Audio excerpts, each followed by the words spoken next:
అందరికీ నమస్కారం అండి.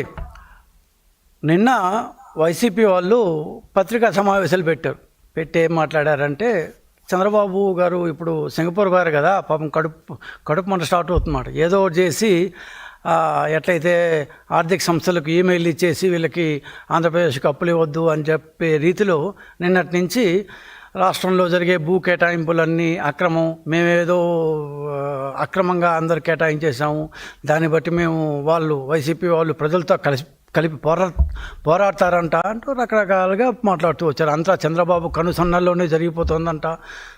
ఇట్లా రకరకాలుగా చంద్రబాబు గారు సింగపూర్ అడుగు పెట్టంగానే వీళ్ళు ఇక్కడ దాన్ని కడుపుమంటతో ఈ పత్రికా సమావేశాలు స్టార్ట్ చేశారు. ఇప్పుడు తెలుగులో సామెత ఉంది, వాళ్ళు చేయరు, ఒకటి చేస్తే ఒప్పుకోరు అని. కరెక్ట్గా సరిపోతుంది. మీ యొక్క హయాంలో ఒక ఇటుకుని ఈ పక్క తీసి ఆ పక్క పెట్టని స్థాయి మీది, అట్లాంటి సంస్కృతి మీది. అసలు పరిశ్రమలు తేవాలా, తెస్తే ఏ విధంగా తేవాలి, వాళ్ళతో ఏ విధంగా మాట్లాడాలి, డావోస్కు పోవాలా, ఇంకో చోట పోవాలా, సింగపూర్ పోవాలా, ఇలాంటివి అసలు మీకు తెలీదు. మీ నాయకుడు డావోస్ పోయి అక్కడ పారిశ్రామికవేత్తలతో మాట్లాడరా బాబు అంటే, అక్కడి నుంచి పక్కనున్న ఏదో స్విట్జర్లాండ్లో ఒక ఆల్ప్స్ పర్వతం ఉన్నాయి, అక్కడ పోయి 4 రోజుల పాటు వాళ్ళ ఫ్యామిలీని, పక్కన వాళ్ళని, దాన్ని తెలిసిన వాళ్ళని అందరినీ, ఖచ్చితంగా ఇది వాస్తవం. డావోస్కు పోయి వైసీపీ అధ్యక్షుడు జగన్మోహన్ రెడ్డి గారు చేసింది ఏంటంటే, అంటే 2 రోజులు అక్కడ గడిపి 3వ రోజు మధ్యాహ్నం పక్క ఉన్న ఆల్ప్స్ పర్వత శ్రేణుల్లోకి వెళ్ళిపోయి 4 రోజుల పాటు సేద తీరాడు స్నేహితులు, బంధువులతో కలిసి. ఇది మీ యొక్క ఏమంటారు పారిశ్రామిక ఉద్ధరణ. సరే, ఇప్పుడు 5 ఏళ్ళ పాటు రాష్ట్రం దోచుకొని అసలు పారిశ్రామికీకరణ అనే పదమే రాష్ట్రంలో వినపడకుండా చేసింది మీరు. పేదల భూములు దోచుకోవడానికి మీరు ల్యాండ్ టైటిలింగ్ యాక్ట్ తెస్తే మేము అదే భూమిని కొంత దాని కంపెనీలకు ఇచ్చి బ్రహ్మాండమైన ఉద్యోగాలు తెస్తున్నాం. అది మీకు మాకు ఉండే దాన్ని ఏమైనా తేడా.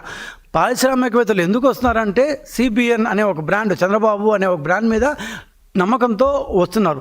ఖచ్చితంగా మీరు ఒప్పుకోకపోయినా, నిన్న ప్రెస్ మీట్ పెట్టిన వాళ్ళు చాలా పేర్లు నాగిన, ఒక పేరు అయితే మన గుడివాడ అమర్నాథ్ గారు. అటంటే మీకు అర్థం కాదు, కోడిగుడ్డు ఇట్లా అంటే మీకు గ్యారంటీగా ఈజీగా అర్థమైపోతుంది. కోడి ఇప్పుడే కదా దాన్ని గుడ్డు పెట్టింది, అది పొదగడానికి టైం పడుతుంది అంటే ఏదో చెప్పారు కదా బాబు పరిశ్రమలకి. అంటే ఈయన వైసీపీ ప్రభుత్వంలో పరిశ్రమల శాఖ మంత్రి. ఏం పరిశ్రమలు తెచ్చావయ్యా అంటే ఆయన నోరు మెదపలేడు, రాదు, తెలియదు, చెప్పలేము అనే టైప్ మాట. సో ఖచ్చితంగా చంద్రబాబు యొక్క పేరు చూసే ఈ యొక్క దాన్ని పరిశ్రమలు వస్తున్నాయి. 5 ఏళ్లలో జగన్మోహన్ రెడ్డి గారి అసమర్థ పాలన వలన దేశంలో ముందుగా ఉండాల్సిన రాష్ట్రం కేవలం 6,800 కోట్ల ఎఫ్డిఐతో అట్టడుగు స్థాయికి చేరింది. ఇందాక నేను చెప్పినట్టు నువ్వు ఏం చేసావా అంటే, కోర్టు పర్మిషన్ తీసుకుని మరీ సతీ సమేతంగా డావోస్ పోయి ఆల్ప్స్ పర్వత శ్రేణుల్లో 4 రోజుల పాటు ఎంజాయ్ చేసి వచ్చారు. అంతర్జాతీయ ఫార్చ్యూన్ 500 కంపెనీల Franklin Templeton, HCL, IBM, Ashok Leyland, fintech, HSBC, Titans, Lulu group, BR Shetty group, AP paper పరిశ్రమ, ఇవన్నీ వచ్చినవే కాదు, ఇవన్నీ జగన్మోహన్ రెడ్డి హయాంలో వెళ్ళిపోయినవి. ఎవరన్నా వచ్చినవి చెప్తారు, మా కర్మ ఏముందంటే ఈ వైసీపీలో వెళ్ళిపోవాల్సి వస్తుంది. అది రాష్ట్ర ప్రజలు 1924 మధ్యలో చేసుకున్న కర్మ. పోనీ పెట్టుబడులు ఎంత వచ్చాయి అంటే, నాకు చెప్పానే, ఇప్పుడే గుడ్డు పెట్టింది, పొదగడానికి సమయం పడుతుంది. ఇది మీ యొక్క పారిశ్రామికీకరణ. సరే, వాళ్ళ గురించి ఎందుకు, కానీ ఇప్పుడు మా భూ కేటాయింపుల గురించి మాట్లాడినారు. మా కేటాయింపులకు పాలసీలు లేవు అంటూ నిన్నేదో అన్నారు.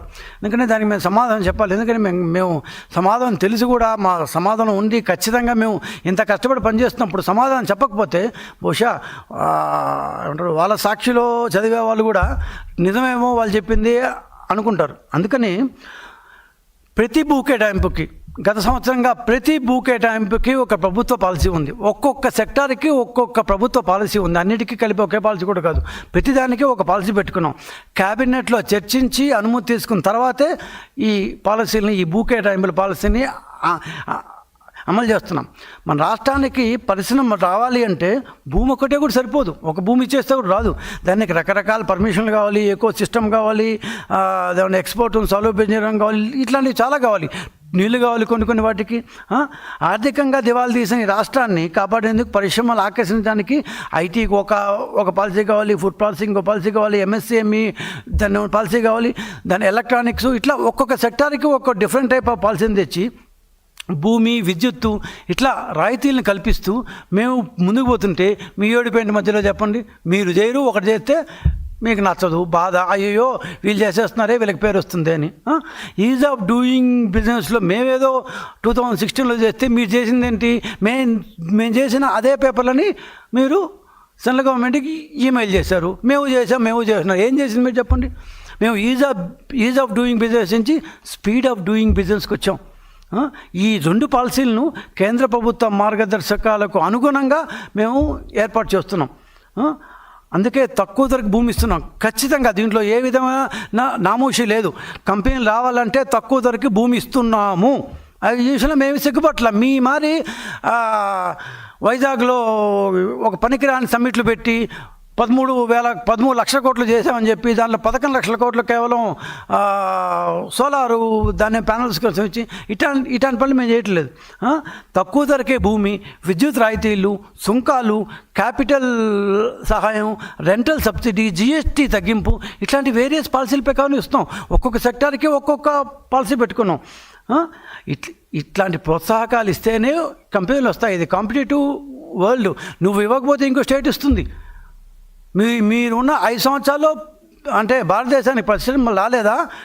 దాదాపు 7 to 8% గ్రోత్తో భారతదేశం పోతుంటే మనం మాత్రం చాలా ఎక్కడో మూలపడిపోయినాం. ఎందుకు ఎఫ్డీఐ రాలేదు? మనం పట్టించుకోలేదు అసలు. మనం అప్పడాలు, దాని పచ్చళ్ళు, దాని బొబ్బట్లు ఇట్లాంటి ఫ్యాక్టరీల కోసం ట్రై చేసావు అమర్నాథ్ నువ్వు. అట్లాంటి దీనికోసం ట్రై చేసి నీకు ఇప్పుడు ఇంత కాంప్లెక్స్ ఇష్యూస్ గురించి మాట్లాడాలంటే నీకు అసలు ఐడియా రాదు. మేము అర్థం చేసుకోగలం. సో మనం ఇవ్వకపోతే ఇంకో రాష్ట్రం ఇస్తుంది. సో పరిశ్రమల స్థాపనలో ప్రజలను కూడా భాగస్వామ్యం చేయాలని P3 పాలసీ తెచ్చాం. సో మన రాష్ట్రం వారికే ఉద్యోగాలు వచ్చేదిలా పొట్టి ఫ్యాక్టరీలు పెట్టే చాలదు కదా, దానికి తగ్గ ఉద్యోగ కల్పన కూడా జరగాలి కదా. మన రాష్ట్రం వాళ్ళకే ఉద్యోగాలు వచ్చేట్టుగా స్కిల్ డెవలప్మెంట్ ట్రైనింగ్లు ఇస్తున్నాం, పెద్ద ఎత్తున ఇస్తున్నాం. అది 1-2గా చాలా, దీనికి ఒక సపరేటు కార్పొరేషన్ పెట్టి మరీ ఇస్తున్నాం. ఐటీ, ఎలక్ట్రానిక్ పరిశ్రమలు, food processing, MSME, PPP, clean energy వంటి అనేక పాలసీలను మేము ప్రకటించాం. కావాలంటే వెబ్సైట్లో పోయి చూసుకోండి. పాలసీ లేవన్నారు కదా, ప్రతి దానికి ఒక పాలసీ ఉంది. ఆ పాలసీని అసెంబ్లీలో చర్చించాం, క్యాబినెట్లో ఆమోదించాం. ఇవన్నీ చేసిన తర్వాత ఇస్తున్నాం. అంతేకాని అర్హాక ఏది చేయటం లేదు. ఇన్ని ఇస్తున్నాం కాబట్టే ఇంత బ్యాక్గ్రౌండ్ వర్క్, ఇంత హోంవర్క్ జరిగింది కాబట్టే ప్రపంచ ప్రఖ్యాత కంపెనీలైన గూగుల్ వస్తుంది, టీసీఎస్ వచ్చింది, కాగ్నిజెంట్ వచ్చింది, దాన్ని రెన్యూ వచ్చింది, ఆర్సిలార్ మిట్టల్ వచ్చింది, దాని ఎస్ఎస్ఆర్ వంటి ఎన్నో కంపెనీలు దాదాపు 9,50,000 కోట్ల రూపాయల విలువైన ఎంఓయూలు కుదుర్చుకున్నాం. ఆ ఎంఓయూలు కుదుర్చుకోగానే వచ్చేస్తాయంటే ఖచ్చితంగా అన్ని ఒక 5% అటు ఇటు జరగచ్చు. ఎంఓయూ కుదుర్చుకోవడం అనేది పరిశ్రమ స్థాపనలో ఫస్ట్ దాని మెట్టు. వాళ్ళు ఈ రాష్ట్రంలో మనం పెట్టుబడి పెడతాము, మన పెట్టుబడికి డోకా ఉండదు, ఈ రాష్ట్రంలో సేఫ్టీ ఉంటుంది, మన పెట్టుబడికి సెక్యూరిటీ ఉంటుంది అని ఆలోచించిన తర్వాతే మీరు ఏమేమి ఇస్తారు అంటూ డిస్కస్ చేసిన తర్వాతే ఒప్పుకొని ఇద్దరూ చేసుకున్న ఒప్పందమే ఎంఓయూ. సో ఒప్పందం చేసుకున్న తర్వాత ల్యాండ్ ఇవ్వాలి. ఆ ల్యాండ్ ఇచ్చిన తర్వాత వాళ్ళు దాన్ని కన్స్ట్రక్షన్ చేయాలి, మెషినరీ పెట్టాలి, ఆ తర్వాత ఉద్యోగులు పెట్టుకోవాలి. ఇవంతా అవడానికి 2 to 3 years పడుతుంది. సో లాస్ట్ టైము 2017-18లో మేము పెద్ద ఎత్తున చేస్తే 19 నుంచి నువ్వు వచ్చి ఏం చేసావు, మొత్తం ఆపేసావు. ఇందాక నేను ఒక పెద్ద లిస్ట్ చదివానే, మీ యొక్క రీతితో అన్నీ బ్యాక్ వెళ్ళిపోయాయి.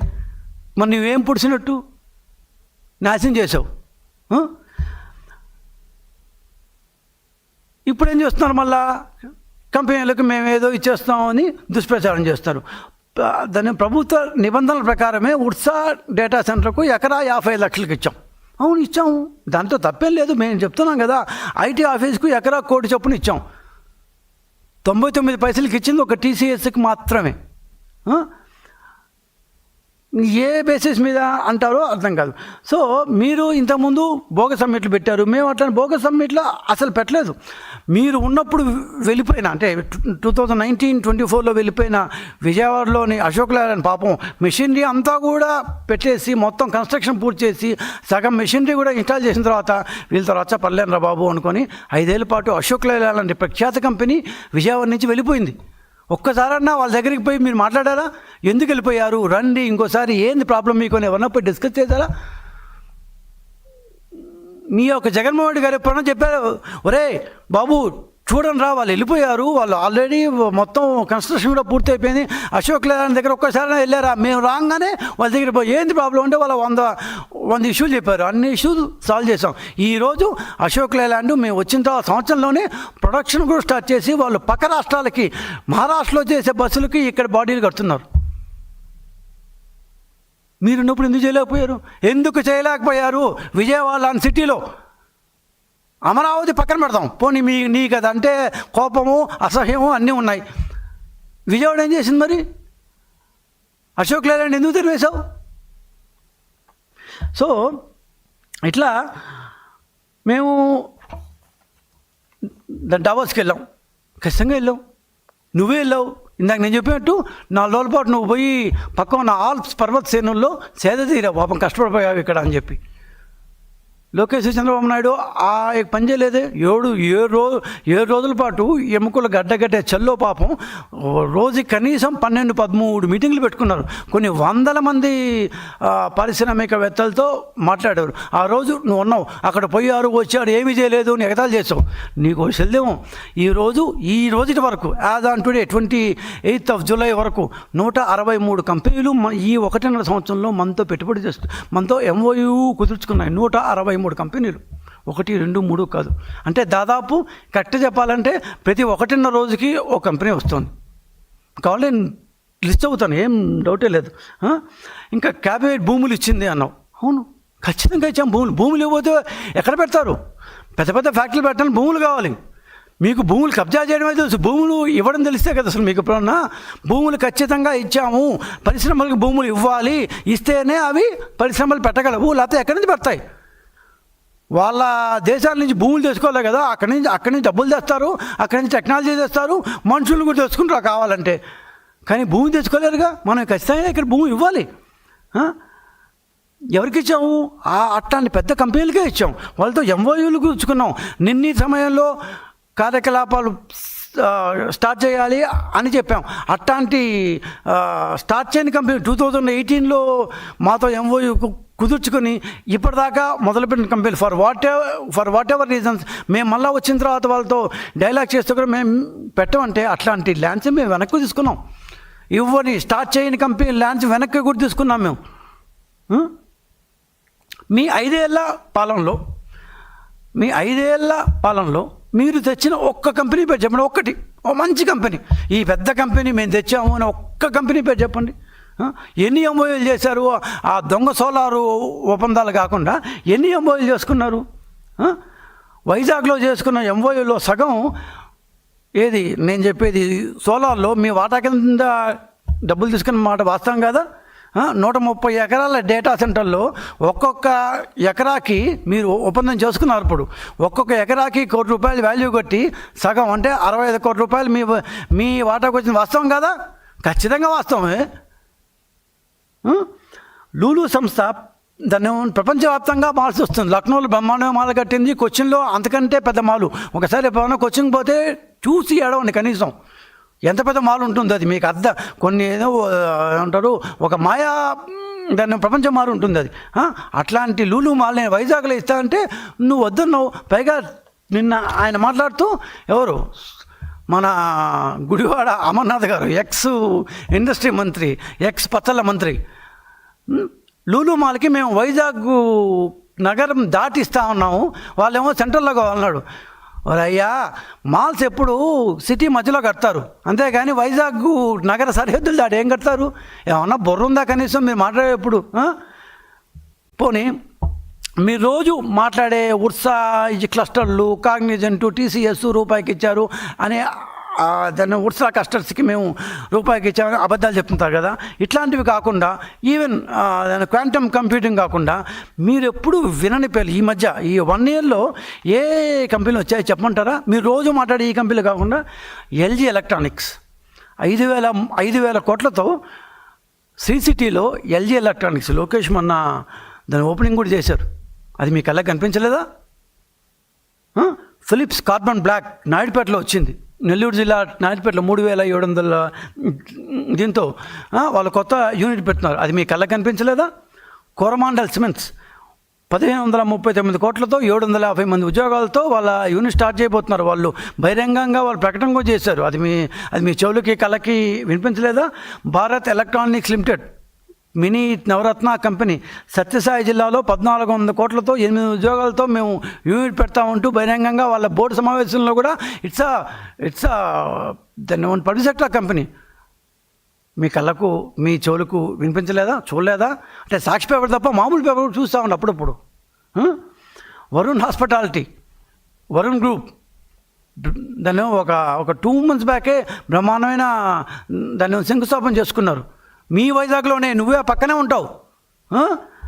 దాదాపు 899 కోట్లతో 1,300 ఉద్యోగాలు ఇస్తూ ఉంటూ కనీసం టీవీలోనూ మీ ఏమంటారు మీ యొక్క పట్టణంలోనే కదా గుడివాడ అమర్నాథ్, కనీసం చూసుండవా?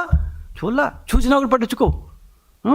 రిలయన్స్ కన్జ్యూమర్ ప్రొడక్ట్స్ ఓరవకల్లో సెంట్రల్ గవర్నమెంట్ యొక్క ఇండస్ట్రియల్ నోట్ అది 1,622 కోట్లతో ఒప్పందం కూర్చుకుంది. రిలయన్స్ కనీసం అంత పెద్ద కంపెనీ అన్నా నువ్వు దాన్ని నమ్మాలి కదా. ఇలాంటి మీ చెవుల్లో ఈ పడవా, మీ కళ్ళల్లో ఉన్నవా? యూనిటీ మాల్ మధురవాడలో సాక్షాత్తు ఈ దేశ ప్రధానమంత్రి అమరావతి నుంచి ఆన్లైన్ ద్వారా వర్చువల్గా శంకుస్థాపన చేశారు. దాన్ని ఒప్పుకోవా? బ్లూ స్టార్ చాలా ఫేమస్ నేమ్ దాన్ని ఎయిర్ కండిషన్స్లో. శ్రీ సిటీలో 500 కోట్లతో 1,500 మంది ఉద్యోగాలతో మేము కొత్త యూనిట్ పెడతామంటూ ప్రకటించి ఆంధ్రప్రదేశ్ గవర్నమెంట్తో ఒప్పందం చేసుకుంది ఎంఓయు. అది నీకు అలా కనిపించలేదా? అమరావతిలో XLRI Xavier labour relationship institute, one of the top institutes in the country, top management institutes in the country. 2026 కల్లా మేము క్లాసెస్ స్టార్ట్ చేస్తామని బిల్డింగ్ కడుతున్నారు అమరావతిలో. ఒకసారి అమరావతికి చూడు. TCS మధురవాడ, నువ్వు ఉండేదానికి పక్కన ఉంటుందేమో, 1,370 కోట్లతో 2027 కల్లా ఇస్తామని చెప్పారు. 12,000 మంది ఉద్యోగాలతో తమ యూనిట్. కనీసం TCS కూడా నమ్మరా మీరు ఉన్నప్పుడు ఒక్క సాఫ్ట్వేర్ కంపెనీ ఇన్ఫోసిస్ తెచ్చామన్నారు. ఒక 2 అంతస్తుల బిల్డింగ్లో 100 మంది ఉద్యోగులు స్టార్ట్ చేశారు. ఇదే మీరు చేసింది. కనీసం ఇన్ఫోసిస్ వాళ్ళు ఏం చెప్పి తెచ్చారో కానీ వాళ్ళని ఇప్పుడు బాధపడతారు. అదేంటి అది? ఏ స్టేట్లో అయినా 100 మందితో ఇన్ఫోసిస్ దగ్గర యూనిట్ ఉందా? మనకు సిగ్గనిపించడం లేదా? Don't you feel ashamed? ఇదే TCS దగ్గర మీరు దేనికి పోలేకపోయారు? ఇదే కాగ్నిజెంట్ దగ్గర మీరు దేనికి పోలేకపోయారు? కాగ్నిజెంట్ విశాఖలో 2027 కల్లా మేము యూనిట్ స్టార్ట్ చేస్తాం, 2028 కల్లా మా బిల్డింగ్ కూడా పూర్తవుతుంది, 12,000 ఉద్యోగాలు వస్తాయని చెప్పారు. దాదాపు 1,400 కోట్లతో. దాల్మియా సిమెంట్స్, ఇవన్నీ మీరు రోజువారీ చెప్పే ఉర్సా క్లస్టర్స్ లాగా ఇంకోటి కాదు. ఇవన్నీ ఇవన్నీ దాల్మియా సిమెంట్స్ 2,883 కోట్లతో ఒప్పందం కూర్చుకుంది. చాలా ఫేమస్ కంపెనీ. రామ్కో సిమెంట్స్ రోజు అందరం ఈ పేరు వింటూనే ఉంటాం. 478 కోట్లతో 550 ఉద్యోగాలతో. మోహన్ స్పిన్టెక్స్ విజయవాడలో, మల్లవల్లిలో కొత్త యూనిట్ కోసం 80 కూర్చుకుంది. తెలుసా నీకు? అశోక్ లేలాండ్ ఇందాక నేను చెప్పాను. సో ఇట్లా నేను కావాలంటే ఇంకా చాలా పెద్ద చాలా ఇస్తుంది. ఆర్సెల్ఆర్ మిట్టల్, ఇంకా దాని గురించి నేను చెప్పనక్కర్లేదు. 1,35,000 కోట్లతో 55,000 ఉద్యోగాలు. టాటా పవర్ 2,000 కోట్లతో, దాన్ని రిలయన్స్ బయోగ్యాసు, జకోర్ energy, premier energies, Indosol solar, ఆస్థా నేను చదువుకుంటూ పోగలమ్మా. Himachal futuristic company limited, top stone metals and alloys, then Jupiter renewables, ATC tyres, ఇట్లా 163 ఉన్నాయి. 163 చదివి నేను ఇక్కడ టైం వేస్ట్ చేసుకోలేక డైకిన్ ఎయిర్ కండిషనర్స్ రోజు మనం ఏసీ వేసుకుంటామా? నువ్వు డైకిన్ పేరు వినే ఉంటావు కదా. శ్రీ సిటీలో సగం కన్స్ట్రక్షన్ కూడా కంప్లీట్ అయిపోయింది. రేమాన్స్, సంగం డైరీ, కాగ్నిజెంటు, గ్రీన్ పార్క్ హోటల్స్, ఇవన్నీ అందరికీ నింపేలే. యాక్సలెంట్ ఫార్మా, ఒకటి రెండు కాదు, ఇట్లా 163 ఉన్నాయి. 163 అంటే ఇందాక నేను చెప్పినట్టు ప్రతి 1.5 రోజుకి ఒక కంపెనీ వచ్చి MOU కుదుర్చుకుంటుంది. 163లో ఒక 10% రాకపోయినా కూడా 140 వస్తుంది. అంటే దాదాపు 9,50,000 కోట్ల రూపాయలతో ఈ సంవత్సరంలో వివిధ కంపెనీలు ఆంధ్రప్రదేశ్కి వచ్చి ఒప్పందం కూర్చుకున్నాయి. మీ యొక్క 5 సంవత్సరాల్లో ఇన్ని కంపెనీలు పేర్లన్నా నువ్వు చదవగలిగావా? పేర్లన్నా మీరు 5 సంవత్సరాలు చదవగలిగేందుకు ఏం ఆడతారు? ఊరికేను చెప్పండి. మీకు వగ లేదు, దమ్ము లేదు, స్థాయి లేదు, స్ట్రాటజీ లేదు, గమ్యం లేదు, విజన్ లేదు.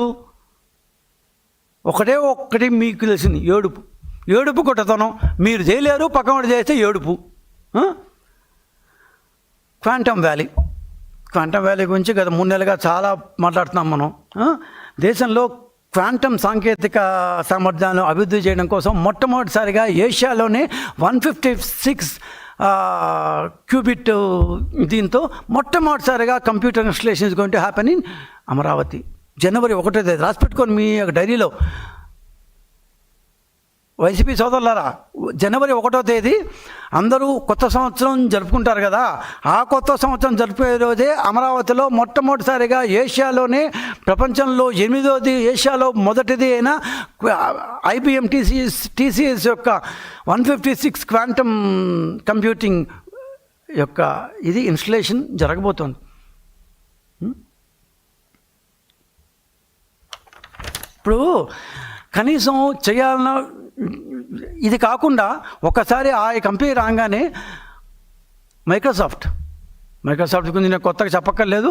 Microsoft he's come out with మేము ఇంకొక వర్షన్తో ఇదే క్వాంటమ్ కంప్యూటింగ్ పెడతాము అంటూ వచ్చింది. 3వ సంస్థ QPIAI, నాగేంద్ర రాజన్ గారి కంపెనీ. ఈ QPIAI ఈ కంపెనీ కూడా క్వాంటమ్ వ్యాలీలో 8-బిట్ కంప్యూటర్తో స్టార్ట్ అయిపోతుంది. నవంబర్లోనే, జనవరి దాకా వేచక్కర్లేదు, మేము నవంబర్లోనే పెడతామని కనీసం వారం క్రితం వాళ్ళే సీఎం దగ్గరికి వచ్చి MOU కుదుర్చుకొని వెళ్ళారు. ఇవన్నీ నేను ఇప్పుడు చదివాను. ఒకటి సిమెంట్ చదివాను, హాస్పిటాలిటీ చదివాను, దాన్ని ఏమంటారు మినరల్స్ చదివాను, IT చదివాను, క్వాంటమ్ కంప్యూటింగ్ చదివాను. ఇట్లా కొన్ని పదుల సెక్టార్స్లో MOUలు కుదుర్చుకొని మనం దాన్ని ఏమంటారు ముందుకు పోతున్నాం. ఈ ముందుకు పోయే క్రమంలో భూములు ఇవ్వకపోతే ఎక్కడి నుంచి పెడతారు? మీ ఇంట్లో, మా ఇంట్లో వచ్చి పెట్టలేరుగా. ఇంకపోతే చివరిగా సింగపూర్ విజిట్. మీరు మీ యొక్క దాని కడుపు మంట నిన్నంతా వెదజల్లారే. సింగపూర్ విజిట్ నిన్నటి నుంచి 5 రోజుల పాటు సింగపూర్కి చంద్రబాబు అండ్ టీం, లోకేష్ గారితో సహా, ఇండస్ట్రీస్ మినిస్టర్ భారత్ గారితో సహా 5 రోజుల పాటు సింగపూర్లో వివిధ పారిశ్రామికవేత్తలని కలుస్తారు. ఆల్రెడీ నిన్న జురాంగ్ వాళ్ళని కలిశారు. వాళ్ళు హౌసింగ్లో పెట్టుబడి పెడతామని చెప్పి రకరకాల, నేను రాత్రి 9 గంటల దాకా వాళ్ళతో మాట్లాడుతూ ఉన్నారు. సో ఇంత కష్టపడి ముందుకు పోతున్నప్పుడు ఆర్థిక లోపంతో కూరుకుపోయిన రాష్ట్రాన్ని కాపాడాలంటే పారిశ్రామిక వృద్ధి మాత్రమే సాధ్యమని మరోసారి సన్రైజ్ ఆంధ్రప్రదేశ్ని ఆ యొక్క దిశగా మేము ముందు నడుపుతుంటే మధ్యలో మీ బాధ ఏంటి? సరే, మీరు భూములు ఏదో ఇచ్చేస్తామన్నారు కదా. ఇవాళ నిన్న మీరు చెప్పారు కాబట్టి ఇవాళ దాని మీదే మేము చెప్తున్నాము. మీరు చెప్పినట్టుగా మేమేమన్నా అక్రమంగా ఈ భూములు ఎవరికన్నా ఇచ్చుంటే, మీరు చెప్పినట్టు చంద్రబాబు ఇవాళ సాక్షుల హెడ్డింగ్ చూసిన చంద్రబాబు కన్సర్న్ లోన్ జరుగుతుంది. అవునయ్యా, మొత్తం చంద్రబాబు కన్సర్న్ లోన్ జరుగుతుంది. దాన్ని మేమేమీ చేయట్లేదు. ఫోకస్ అంతా ఆయనే చేస్తున్నాడు. He's our leader. He's leading the state. ఖచ్చితంగా ఆయన కన్సర్న్లో అన్నీ జరుగుతాయి. నీకు ఇష్టం ఉన్నా ఇష్టం లేకపోయినా that is going to happen. So ఈ యొక్క భూ కేటాయింపులు అక్రమం అని ఎవరన్నా వస్తే చర్చించడానికి సిద్ధం. ఎవరన్నా జగన్ అనుకో, జగన్ గారితో పాటు ఎవరైనా సరే, ఇంక్లూడింగ్ జగన్మోహన్ రెడ్డి, ఇంకెవరు వస్తారు ఆయనతో పాటు ఎవరైనా వచ్చినా, ఆయన ఒక్కడే వచ్చినా, వాళ్ళు గ్రూప్ని పంపించినా, లేకపోతే ఏమంటారు ఇంకొక థర్డ్ పార్టీ పంపించినా, ఎవరైనా సరే we are ready for any discussion. భూ కేటాయింపుల మీద చర్చించడానికి, ఇది ఎందుకు ఇచ్చాము, ఇది ఎందుకు ఇవ్వలేదు, వీళ్ళకి ఇంతే ఎందుకు ఇచ్చాము, ఈ దాన్ని రియల్ ఎస్టేట్ ఇది చేస్తుందా, లేకపోతే హాస్పిటల్ చేస్తుందా, ఐటీ చేస్తుందా, ఎవరెవరికి ఏ ఏ పాలసీ ప్రకారం ఆ భూమి కేటాయించవలసి వచ్చింది, ఆ కేటాయించడానికి ఇంత డబ్బుతోనే కేటాయించడానికి గల కారణాలేంటి అని క్యాబినెట్కి ఆల్రెడీ ఎక్స్ప్లెయిన్ చేయడం జరిగింది. మీరు అసెంబ్లీకి రారు కాబట్టి మీకు ఆ విషయాలన్నీ అసలు ఏవి తెలియవు. అందుకని మీరు ఒక నిజంగా ప్రజలతో కలిసి పోరాడదామంటూ పెద్ద స్టేట్మెంట్ ఇచ్చారు కదా, ఎవరన్నా మీతో పాటు మీ వైసీపీ వాళ్ళు, మీ సారు అంటారు రైతుల్ని పరామర్శించడానికి కొంతమంది వేసుకొస్తారు కదా, ఆ టైప్లో వేసుకొచ్చినా సరే ఈసారి పోలీసులు పర్మిషను దాన్ని ఇవ్వరేమో, ఎందుకంటే పాపం మీరు వస్తున్న మనుషులు చచ్చిపోతున్నారు. సో ఒకవేళ మీరు వచ్చినా సరే జగన్మోహన్ రెడ్డి గారు అనుకో ఎవరు వచ్చినా సరే చర్చించడానికి మేము సిద్ధంగా ఉన్నాం. ఈ ఎంఓయూలన్నీ చాలా ట్రాన్స్పరెంట్, దీంట్లో ఏమి దాచిపెట్టడానికి లేదు. నేను చెప్తున్నాను కదా, అన్నీ కావాలంటే పెద్ద లిస్టు, ఈ లిస్ట్ కావాలంటే మీకు డైరెక్ట్ తీసుకోండి, లేదా వాట్సాప్ కావాలంటే మొత్తం వాట్సాప్ చేస్తాం, లేదా మీరు పరిశ్రమల ఆఫీస్కి వెళ్ళినా దొరుకుతాయి. దీంట్లో ఏమి దాపరకాలేం లేవు, ఎవ్రీథింగ్ ఈజ్ ట్రాన్స్పరెంట్. 163 దాని ఎంఓయూలు, దాంట్లో 158 కావాలి. ఇప్పటికి సంతకాలు పూర్తయినాయి. ఒక 5 6 అనుకుంటాను, ఇంకా సంతకాలు కాలేదు. ఇది ప్రస్తుతం ఉన్న పొజిషను. దీనిలో ఎవరెవరికి ఎంతెంత ల్యాండ్ ఇచ్చాం, ఏమేమి ఇచ్చాం, ఏ పాలసీ మేరకు ఇచ్చాం, ఇవన్నీ చర్చించడానికి మేము సిద్ధంగా ఉన్నాము. రాష్ట్ర అభివృద్ధే మా యొక్క లక్ష్యం. దీంట్లో మీ యొక్క ఏడుపుల్ని పట్టించుకొని ఆగిపోవడానికి మేము సిద్ధంగా లేము, ముందుకే పోతాం. ఎవరన్నా అడ్డం వస్తే పక్కకు తోసేసి మరీ వెళ్ళిపోయి ఈ రాష్ట్రాన్ని కాపాడుకుంటాం, ఈ రాష్ట్రాన్ని ముందుకు తీసుకుపోతాం, రాష్ట్రాన్ని అభివృద్ధి పదంలో పయనింపజేస్తాం. ఇది నెక్స్ట్ 4 సంవత్సరాలు మేము మళ్ళా ప్రజల దగ్గరికి మేము ఇది చేశాము అని వెళ్ళి చెప్పుకోగలిగేంత ఇది మేము సాధిస్తామని గర్వంగా మేము చెప్పుకున్నాం. లాస్ట్ 1 ఇయర్లోనే మేము చాలా వరకు చేసాం. నెక్స్ట్ 4 సంవత్సరాల్లో ఈ 163 కాదు, ఇంకా కనీసం 20 లక్షల ఉద్యోగాలు కల్పించాలి అన్నది మా యొక్క, ఈ 5 సంవత్సరాలు 20 lakh జాబ్స్ని ఇవ్వాలి అన్నది మా యొక్క ఆశయం, ధ్యేయం. ఈ లక్ష్యం కోసం ఖచ్చితంగా మేము పనిచేస్తాం. మీరు ఏడ్చినా ఏడవకపోయినా, మీరు కమ్ వాట్ మే, ఏమి జరిగినా కూడా ఇది మాత్రం సత్యం. ఇది జగన్నాథ రథచక్రాలు లాంటి దాని గవర్నమెంటు. జగన్నాథ రథాన్ని ఎట్లయితే ఎవరు ఆపలేరు, అది ముందుకు తొక్కుకుంటూనే వెళ్ళిపోతుంటుందో, ఈ అభివృద్ధి కూడా ఖచ్చితంగా అలానే ముందుకు పోతుంటుంది. సో దీంట్లో ఏమన్నా మీకు సమస్యలు ఉంటే, ఏమైనా సందేహాలు ఉంటే, ఏమన్నా అభియోగాలు ఉంటే, అలిగేషన్లు ఉంటే, మీతో చర్చించడానికి, భూ కేటాయింపుల మీద పూర్తి స్థాయిలో చర్చించడానికి మేము సంసిద్ధంగానే ఉంటాం. ఐ హోప్ మీకు అర్థమైంది అనుకుంటాము. ఇంకా ఏమైనా డౌట్లు ఉంటే చెప్పండి, మా వాళ్ళు తీర్చడానికి సిద్ధంగా ఉన్నారు. నమస్కారం.